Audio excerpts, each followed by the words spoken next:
Hey friends, welcome back. My name is Tiffany and today's video is a wonderful holiday collaboration video with a few fun ladies, so stay tuned to see what we have in store for you.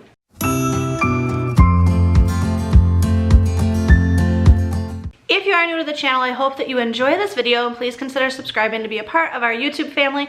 Also consider heading over to the Instagram page to follow us over there for more fun and shenanigans. As mentioned, today's video is a fun make ahead holiday food collaboration video, and so we've got a lot of fun things in store for you, some yummy recipes that I can't wait to see what all the other ladies have come up with. So if you've come over here from any of the other channels, welcome. My name is Tiffany, as I mentioned at the very beginning of this video, and I'm just glad to have you here. This collaboration is in the works with Christine from Frugal Fit Mom, Kimmy from She's in Her Apron, and Amy from Amy Marianne. We all hope to have something a little bit different for each of you, so after you've watched my video, make sure you head over to their videos to see what they have as well. The goal of this collaboration was to come up with a list of food items that you could make ahead before Thanksgiving, Christmas, or New Year's. That way you're not stressing at the very last minute. I hate being last minute and having to come up with a recipe or having to stress about cooking it when you're already in the stress of the hustle and bustle of a holiday. So having items that you can make, whether it be days ahead or even weeks or months ahead, freeze it and then cook it, the day of as needed. We hope to have a variety for you. Today I've got a few recipes for you. Some are new to me. One is an old favorite that I've actually done a video on before, but I'm bringing it back because my husband asked for it. All of that set aside, let's jump in and see the recipes that I've got in store.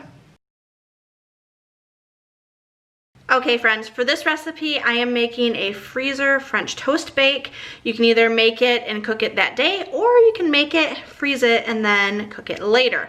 This would be great for like a holiday breakfast or brunch type setting. First, we've got 6 slices of Texas toast bread, 3/4 cup of milk, 6 ounces plus 1 tablespoon of evaporated milk, 3 eggs, 1 teaspoon of cinnamon, 1 teaspoon of vanilla extract. I did a little bit more because I like a little bit more vanilla. 1/4 cup of butter, 1/2 cup of brown sugar, 1 tablespoon of maple syrup, and 1/2 cup of oats. So let's go ahead and start putting this together. For today's purposes, I am going to be doing the freezer method. So I'm going to make the bread mixture. That is going to go into a Ziploc, gallon-sized Ziploc bag. And then after that, we will make the topping mixture, and that will go into a smaller bag that you slip inside the other bag, and then you freeze it until you're about to cook it, and bake it. I'll get to that part at the end. So we are just going to rough chop these 6 pieces of bread into squares, and then you're just gonna see me adding a bunch of wet ingredients plus cinnamon to that. So you're gonna have the 3/4 cup of milk, the 3/4 cup of evaporated milk, the 3 eggs, the teaspoon of cinnamon, and then the vanilla as well. So that'll all go into the larger bag. So let's just get it done.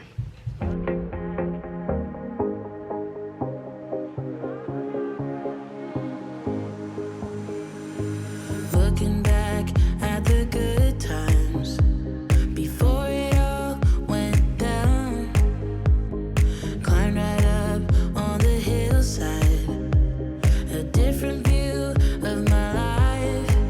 You left me running on and on, but I don't care, would you let me in?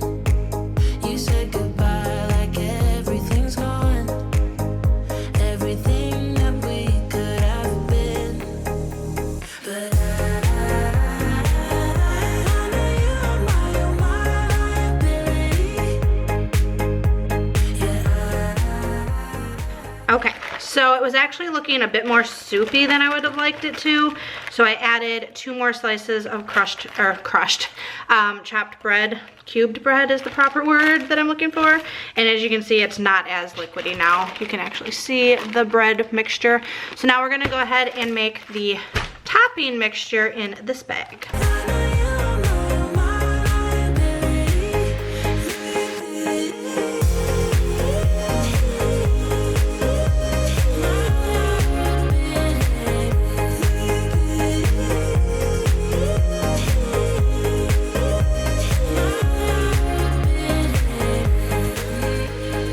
As you can see, that's just gonna look like soggy, lumpy oatmeal.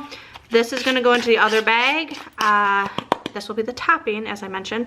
And then the other bag is going to go inside the first bag, or keep it separate. I'll probably keep it separate because this bag is kind of messy and soggy, and I'm not wanting to get this one all messy and soggy. So I'm gonna keep them separate, but I'll keep them together in my freezer.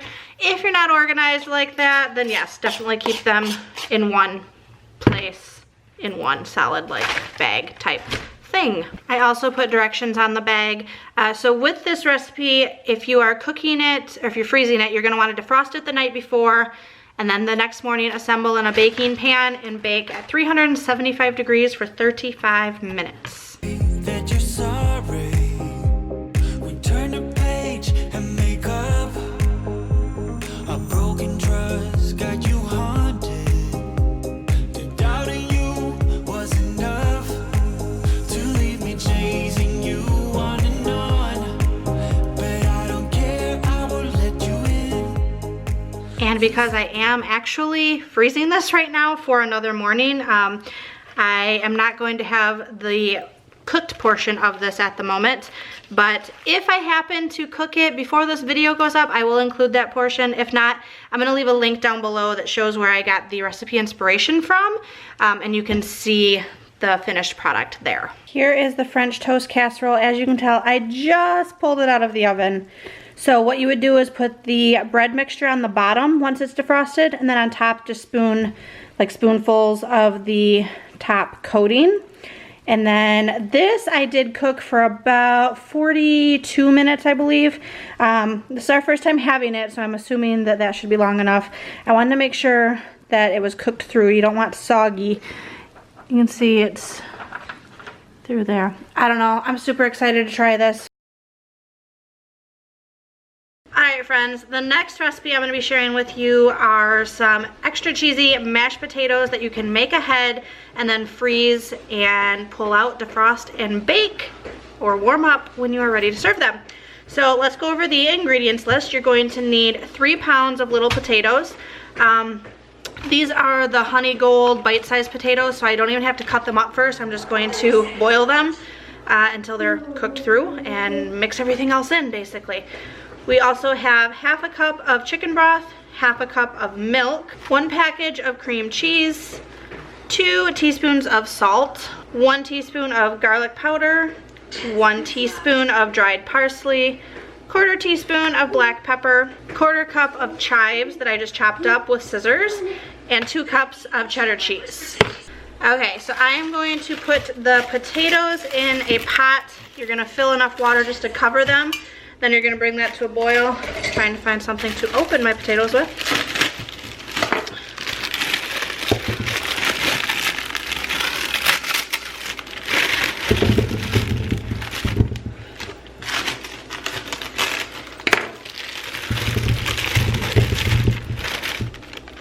So you're just gonna add water to cover, add some salt, bring that to a boil for about 15 or so minutes. Until they are soft when you poke a fork in them, and then you're gonna drain them, and then we'll see what's next. All right, so these have cooked. I drained the water out. I am just gonna mash everything right in this pan. As you can see, they break pretty easily. I'm gonna do a rough mash and then add all of the ingredients. The only thing you're not gonna add is 1 cup of the cheese and the chives right off the bat, I don't think. I have to double check the recipe, but I will make sure to let you know for sure before I do it. So we've got the cream cheese, the milk, the chicken broth, salt, garlic powder, parsley flakes, Life lesson in here. pepper. I guess you do mix in the chives right now, and then half the cheese, which is 1 cup. So I'm just gonna eyeball it. The rest of the cheese will be used to top. I am actually going to put this, I'm gonna mash everything together. I'm putting it in 2 square cake pan, like aluminum tin pan things. Because my kids aren't huge fans of mashed potatoes. So for me to cook a 9x13 pan of this, and anyone sitting, unless it is for an actual holiday, it won't get eaten like before it goes bad. So if I do 2 smaller pans, there's a higher likelihood that this would get eaten before going bad.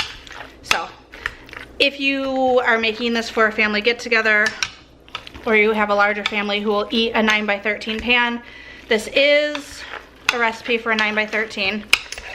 So if that suits your needs, just do it in 1 pan. I'm doing it in 2. And now I'm gonna quit talking and just watch me mash.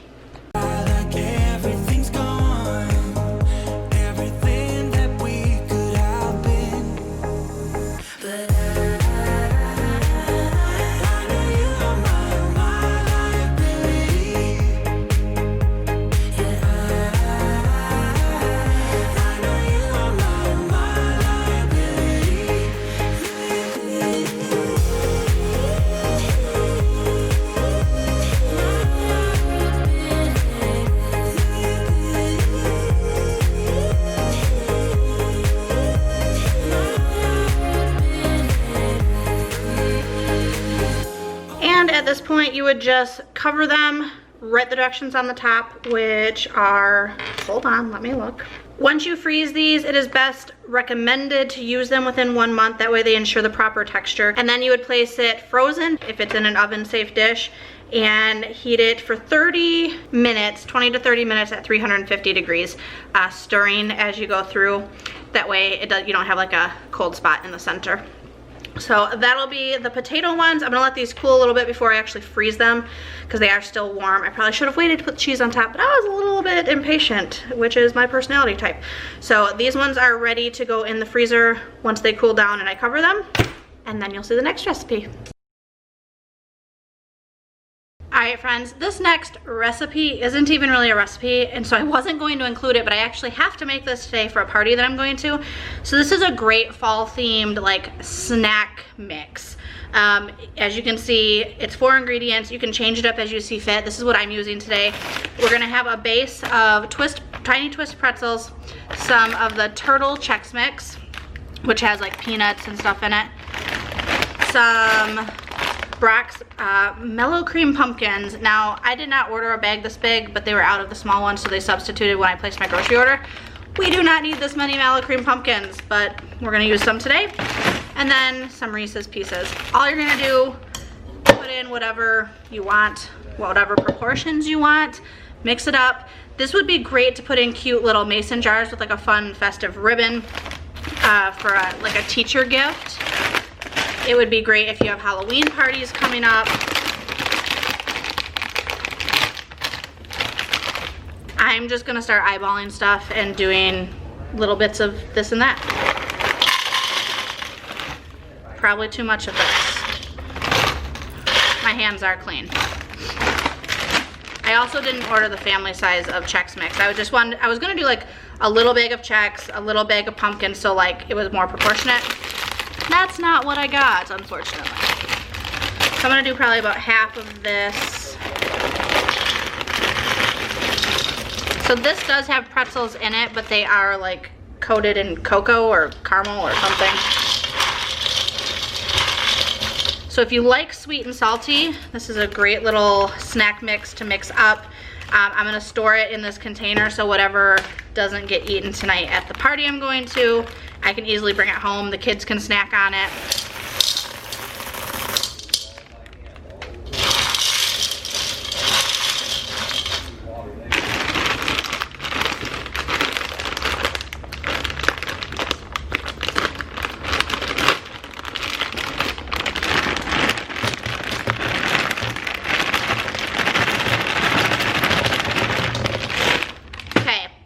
Candy corn is very controversial. Most people are like, ew, never eat that. Ew! I don't know if you just heard my husband. I like these pumpkins even more than candy corn. Like candy corn's all right. I don't love it. I don't hate it. These pumpkins, for some reason, I don't know if they're different, but these are the best. Like when I get the fall mix, I eat the pumpkins out and I leave the candy corn for the kids because they do like candy corn.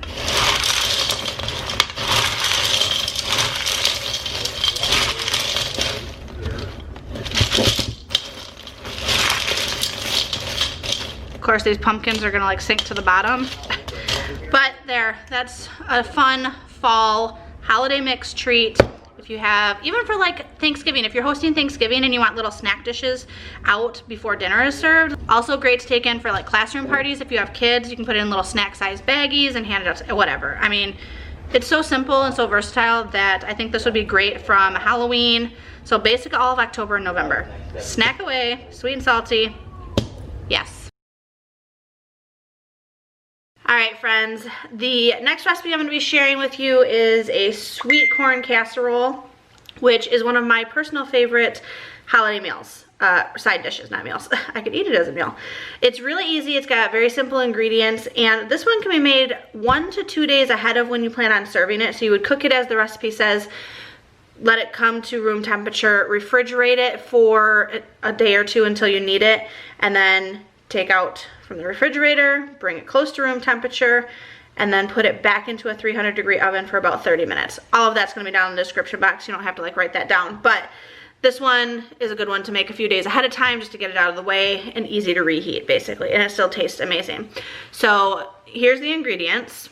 You're going to need 1 8.5-ounce box of Jiffy corn muffin mix, 2 eggs, 1 stick of butter, which we will melt before combining everything, a can of whole kernel corn that you will drain the liquid from, 1 can of creamy style corn that you will not drain or anything, just put in as is, 1 cup of sour cream, salt, and pepper.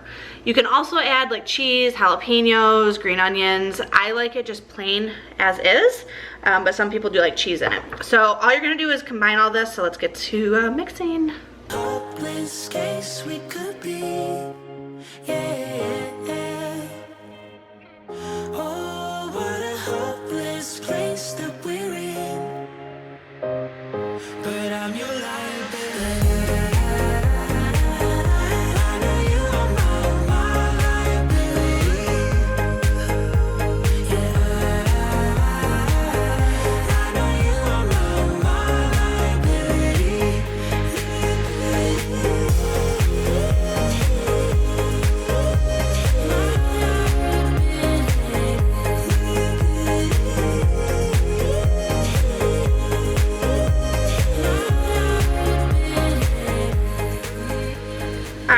A greased 8x8 pan. This should all fit in there just fine. You can also do a double batch and put it in a 9x13. This would work well for like a small family gathering or a small dinner. If you're serving more, obviously you would double the batch. So I've got the oven preheating to 350 degrees, and then you're going to, as you can see, I did all the wet ingredients, and then I just added the Jiffy mix and the salt and pepper. And then you're gonna bake this for anywhere from about 35 to 45 minutes. You're gonna wanna check it. It's gonna depend on what size pan you use, but you just wanna put a toothpick in the middle until it comes out clean. It's gonna come out kind of soft. It's not like super firm like a cornbread would be, but pretty similar. So there's that, and let's go ahead and bake it. All right, oven is preheated to 350, and I was wrong on the time. It's 45 minutes to 60 minutes, not 35 to 45. Sorry about that, but I'm gonna pop this in. I'll check it around 45 minutes and then go from there. And here's the finished product. This stayed in for 50 minutes, and it's just about perfect. You wanna just make sure that it starts to brown around the edges and it's not jiggly in the middle. So I'm gonna let this cool, and then I can either put it in the fridge for a few days, or we're actually gonna snack on some of this with dinner tonight.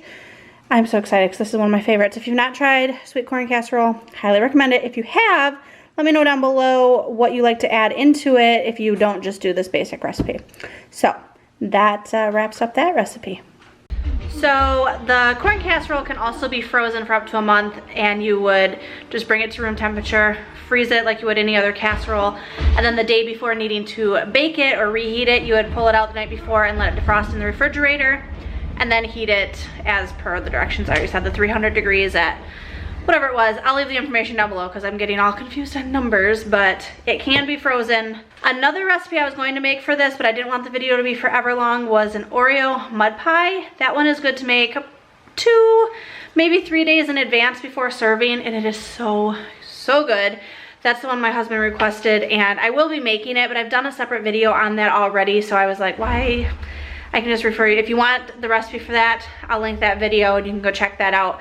It's a delicious, very versatile recipe. You can change up the flavors to fit your family's like flavor preferences, I make it different almost every single time that I do it. So that's another one, and I'll insert some clips here just to show you what it looks like, but just know that it is worth the making on that one. And here is the finished product.